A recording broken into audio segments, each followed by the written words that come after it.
Hi, welcome, hello, welcome. Welcome to this new weekly live that I'm going to be doing to introduce you to this work, to introduce you to your body, to introduce you to why it's so important and why I do this work. So just a quick disclaimer, I'm still getting used to doing lives, I have to say.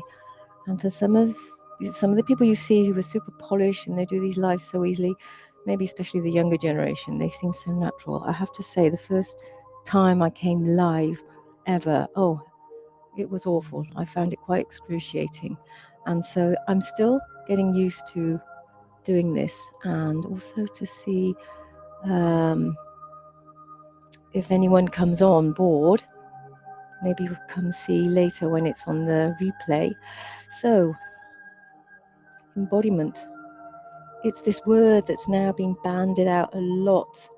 We see it a lot in coaching world. We see somatics. Everyone started using the word somatics, and it's actually a very big and deep subject, because ultimately we are very big and deep beings, right? And so why do I do this work? Ultimately, because we have, on this plane, we have one life. We have one life to live the best we can, to do the best we can. And ultimately, for me, I do it through movement and dance. But before we even get to the movement and dance, we have to come back into our bodies. And then later, then after through the movement and dance, it's a way to actually feel really alive. Okay? For some of us, almost we forget what it is to feel really alive. You see that with children. Hi there. You see that with children being so alive, so in the moment, getting so excited about everything, getting so excited about new foods, new sights, new sounds, new smells. Maybe when we go traveling, we go somewhere new, we can still get a moment of that again, a glimpse of that. But for many of us, as we carry on through life, it becomes like we're just going through the motions. We get into our routines, we get used to how things are, and there's a part of us that almost is like not only has the dial turned down, it's almost like the part of us almost like died, dare I say it. And so we deserve to really feel alive and be really, we all emerge in this from the womb the same. Now, I know we might not have had the same in the womb.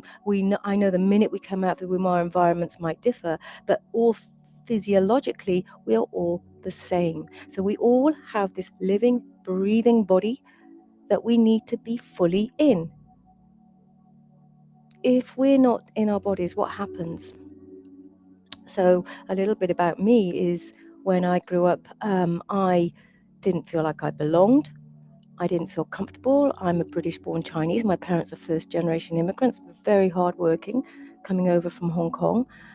And I didn't know which camp I fitted in. Growing up in the 70s, I didn't quite feel like I fitted into those people in the city that I grew up in. Not many Chinese people in that place at all. I didn't know how to understand the culture I'd come from because it was so strong. And there were no sort of like peers to inspire me on either side. And I really felt quite lost. And I also felt, because I didn't belong, I didn't feel accepted. And then what happens?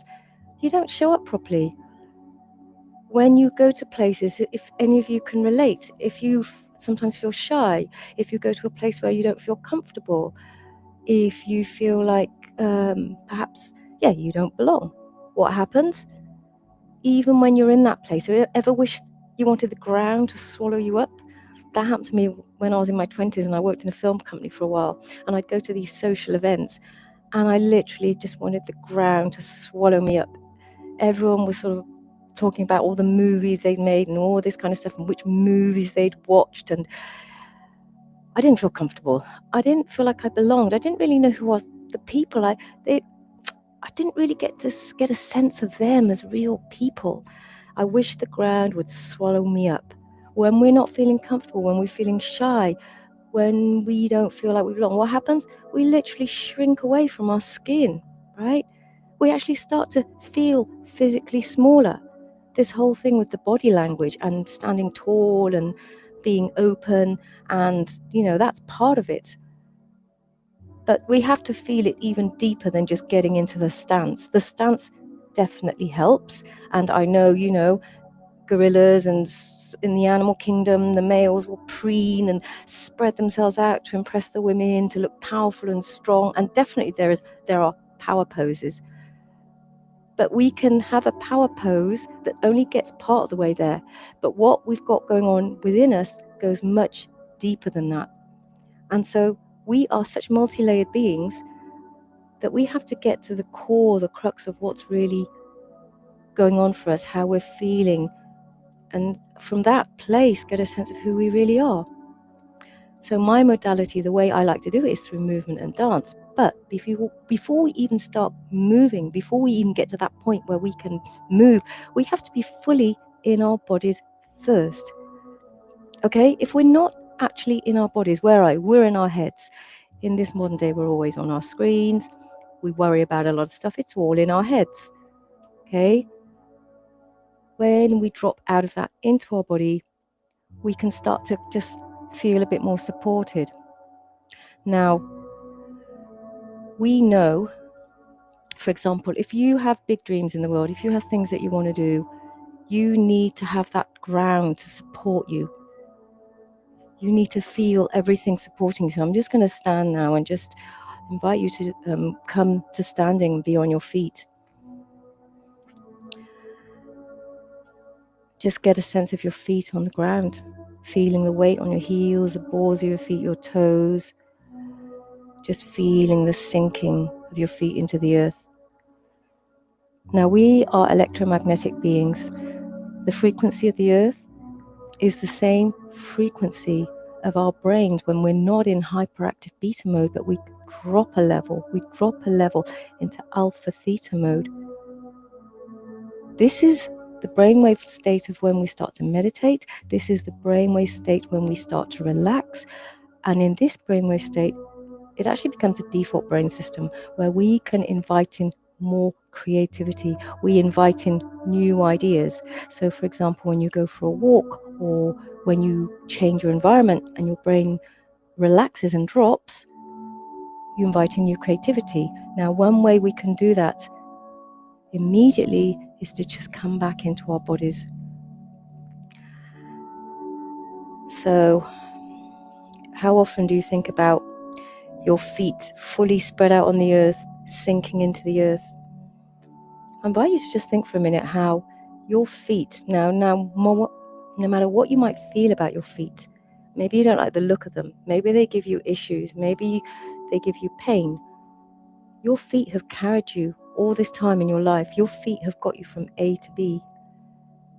So for a moment, I invite you to just give your feet some appreciation. You might want to just for a minute wiggle your toes and just feel all 10 toes. For some people that's a luxury in itself, right? To feel our toes and our feet on the ground. For some people, their ground is constantly shifting in the world right now. Even to have a solid ground to put our feet on is a luxury, right? Sensing your feet in the earth. And just start to bring your awareness to traveling up from your feet to your ankles, to the shins, your front of your shins, to your knees, your hard-working knees that carry all that weight. Our knees are delicate because look what they have to do. All that weight shifting and bending and stretching with the tendons. It's a lot of work. Shift your attention to your thighs. Just feel the rounded solidity of your thighs. Placing your hands onto your pelvis. Just get a sense of the rounded solidity of your pelvic bowl. You can move your hands around there.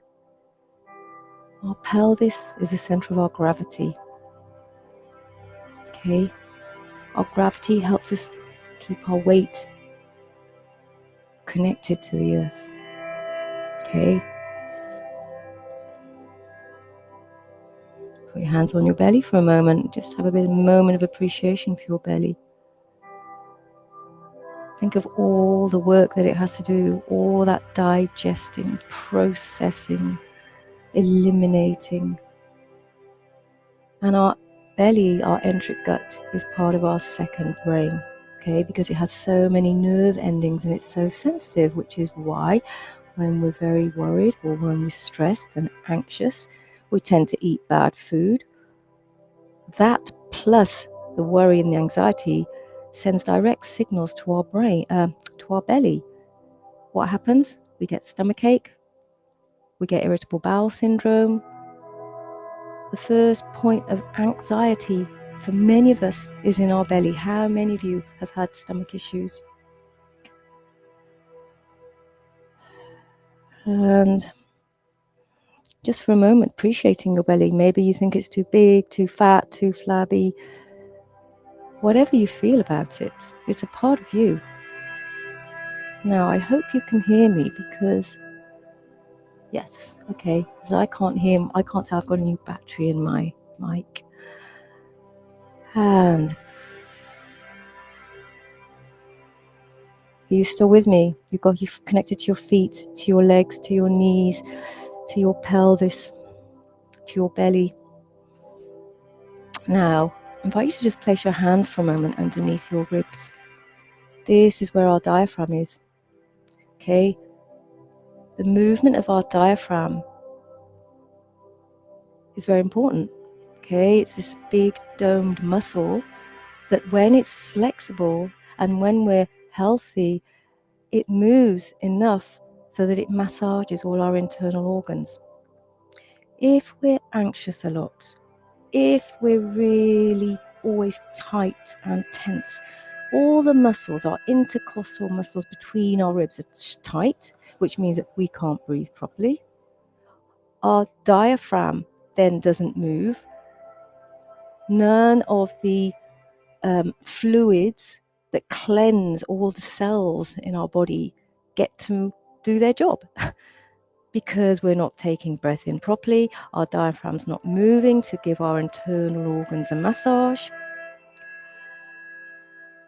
And also, as you may know, we have here our solar plexus, which is just around in the center of where our diaphragm is. So I don't know if any of you have ever experienced this. If any of you have ever experienced a deep pain, now mine came from a betrayal actually, rather than feeling a pain in my heart, I'll never forget it when I found out. I literally felt this kind of stabbing pain that appeared in right here, my solar plexus area. It was incredible. I just felt this pain. I've been to places where I arrived somewhere, I didn't feel comfortable, and suddenly there was this churning in my stomach. Have you ever felt that?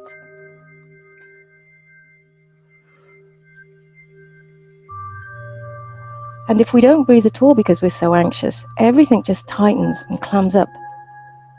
Is it any wonder that we don't feel well and that we don't feel very confident?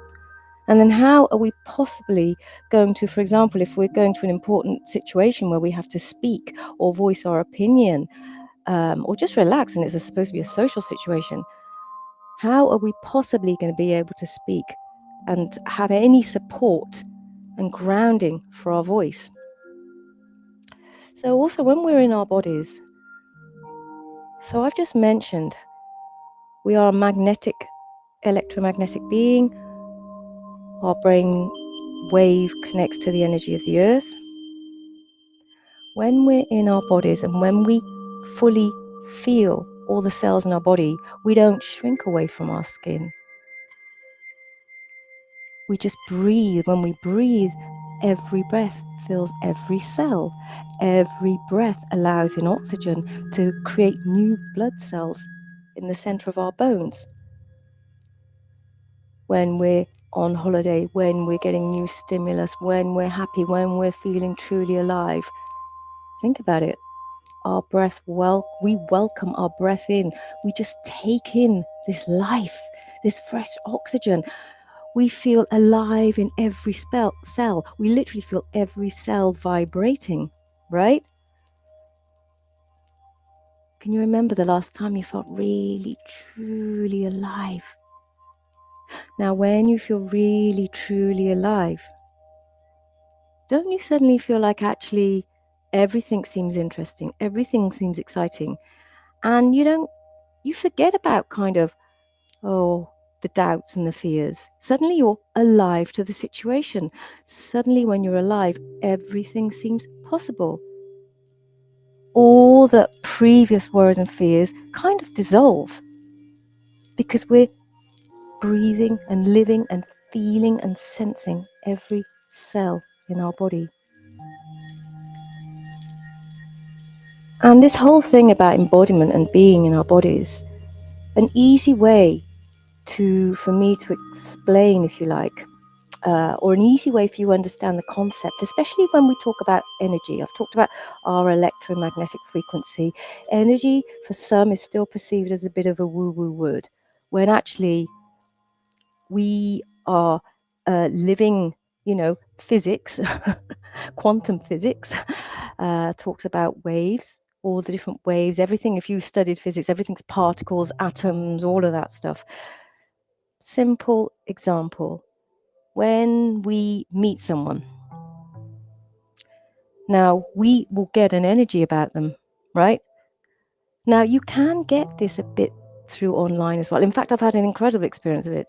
I'll never forget, actually, I met one person online once, and my goodness, you could just feel this boundary. We just did not connect. You could just suddenly feel there was this unspoken hidden barrier. If you stand next to someone, you meet someone, if they're calm, you immediately feel that, right? Your whole nervous system starts to relax. You notice that their breathing is just calm and measured, right? Perhaps their posture is quite soft and open. Perhaps they look at you and give you time. They look at you properly when you speak to them. And you can tell that actually they're listening to you. They're listening to what you're saying. They're receiving what you say. You meet someone who's very stressed. Their eyes might be darting around in their head. Their breathing might be a bit hyperventilating, a bit hectic. They might be a bit agitated or a bit fidgety.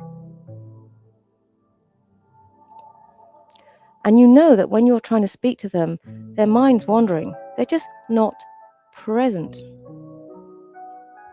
You might meet someone who is feeling quite depressed or shut down. If you're a boss and you have an employee like this, you would notice this. Or I'm just giving that as an example, but it could be anyone. It could be a friend. You notice more when it's a friend, but you don't have to know them to get a sense of their energy. Someone who's shut down, not only is they're rounded in their chest, their eyes might be focused down. You might not actually hear their breath at all because they're barely breathing. And also their voice might be very small. You might meet someone who's actually, their energy is so big that actually it can be too much. And sometimes that is from they're over exuberant because they're overexcited. Maybe they're actually very nervous. And so they come across and they sort of overcompensate and they're kind of like this and this and this. And you feel their underlying insecurity or anxiety or whatever. You feel that energy, right? You feel that from them. So when we're really in our bodies and when we're grounded in our body, we just get a sense of a deepening, a dropping, a calmness, a stillness, where your breath just comes in and out.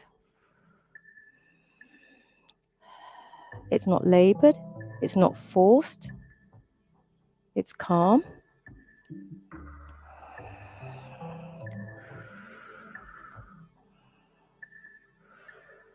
And from this place, you feel centered. Your voice can come out naturally and it's not labored. And it has this support of your body. Your voice has the support of your body. Your mind has the support of your body. Your heart, anything nervous and anxious in here, has the support of your body. So if you're always in your head, begin with sensing into your feet. Begin with sensing your feet connecting to the earth. Sense into the solidity of your thighs. Sense into the solidity and roundedness and support of your pelvis. Sense into the solidity of you. Okay, get a sense of the space you take up. If you're tall, get a sense of how much beautiful space you take up, tall or small. Get a sense of the shape and the space you take up in the world. Because you deserve to take up that space in the world. Thank you for staying with me. I'm going to keep on time. I am going to be doing every week different aspects of this. I'm going to get super slick with being live. I'm going to start moving the sessions into more talking about movement and flow, because actually dance, and part of it is being able to access our flow state and all the good things that come from that. And that's what it's about. It's nothing to do with steps, looking good, performing, competing. It's about coming back home to ourselves. Embodiment is about coming home to ourselves, not abandoning ourselves, not giving anything away, not giving anything part of us ourselves, bringing everything back in so that we can be centered and grounded. So we're in the middle of the week. It's Wednesday. So wishing you a great rest of your week and feeling centered and grounded as you move forward to the rest of the week. Just come back to your feet, come back to your belly, come back to your breath. Feel your solidity. When things get too much, just sense and feel into the solidity that is you. Okay, have a great rest of your Wednesday. See you soon. Thanks for joining. And please do comment anything. I'm creating some new materials. I've got a new mini somatic starter kit listening body that I'm going to be putting into my bio, but also I've created some different exercises. If you'd like to learn more, drop me a DM. If you'd like to learn more to work with me one-to-one,